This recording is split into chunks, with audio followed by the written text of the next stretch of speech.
We're up to another part of our interview with Henry Paul of the Henry Paul Band, the Outlaws, and Black Hawk. He's also toured with so many great people like the Doobie Brothers, the Rolling Stones. He's opened up for the Stones a few times. And of course, Leonard Skinner and other famous Southern rock bands as well. In this one, and it's a question that comes up a lot in our interviews, keeping your ego in check. I know you've heard me say if I would be Justin Bieber, I'd be dead. I don't know if I would have been able to handle that, watching him go through that. And he survived. So we talk about that, and we talk about artists with great integrity who handle it with their fans really well, like James Taylor or Don Henley. They all come up in this conversation with Henry Paul on Rock History Music. How'd you maintain being, keeping your head together and not letting it get to your head? Because I always say if I'd be Justin Bieber, I'd be dead. I would have died. I mean, that couldn't have survived that. Well, there's a few parts to that puzzle. One is seeing it for what it is. First of all, there was a lot of money being spent by a major label to promote your musical career, number one. Number two, there were people that got really handsome salaries to go to radio and make sure that you got played. So I never was fooled by the notion that it was about me. I knew it wasn't about me. I knew that I was part of the equation, but it was just really a small part to the equation. I mean, if you ever sat in an office with Ahmet Ertegun and had to run your album down track by track and listen to his thoughts on things, it became clear that you were part of the equation.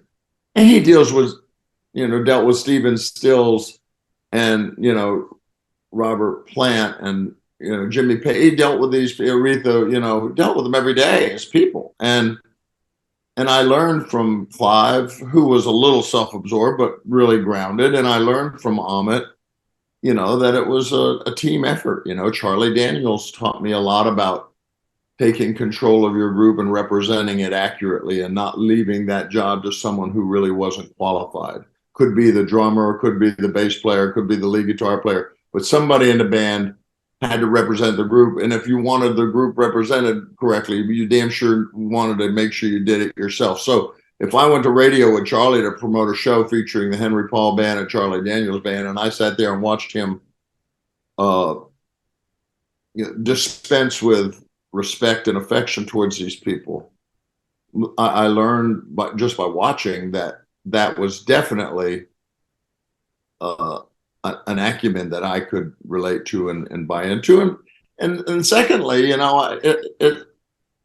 it's a lot of perception. I mean, we're just people like everyone else. We just make records, we write songs and record them. We go out on a stage and we talk to people. Honestly, you tell people, if you're me, you're standing up there, you tell people what it is that I want to hear, not what I think they want to hear. It's what I want to hear. I want to hear someone talk to me the way that I want to be talked to. I don't want to, there's so much pandering and so much showbizy horse shit that goes into the rapport. If you listen to James Taylor on stage, it's like the high altar of complete, like, phenomenal relationship with fans. James Taylor is it for me. He's wonderful that way.